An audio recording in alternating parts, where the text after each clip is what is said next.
Hello hi friends welcome to my channel Jharna cooking and lifestyle.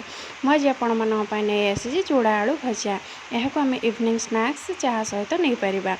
चलते ए देखा यार प्रस्तुत प्रणाली। एवं प्रथम गोटे कड़ाई नहीं कड़ाई टिके गरम होगापर से किसी चूड़ा दौची। चूड़ा को आम भलसे भाजवा। चूड़ा हल्का भाजी होगला आम गोटे जगह को काढ़ीदेवा। मुझे किसी आलू नहीं सरू सरू लंबा लंबा कर काटी पियाज नहीं कंचा लंका भूसंग पत्र नहीं।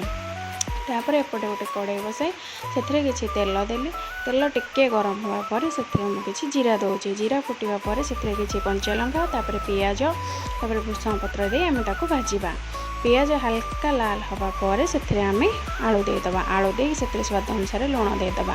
ताकू घोड़ाई टिके सिझा छाड़ा। आलू बेस सिझाइबा ना टिके टाण रही भल लगे। चूड़ा सह क्रंची लगे खावाक टेस्ट लगे। एवं आम चूड़ा से देदेबा। चूड़ा दे सेम जाल गोटे मिनिट जाए टिके भाजवा। जहाँ तेल द्वारा भलसे भाजीगले चूड़ाटा टिके क्रिस्पी लगे। आम प्रस्तुत हो गला चूड़ा आलू भजा। Thanks for watching.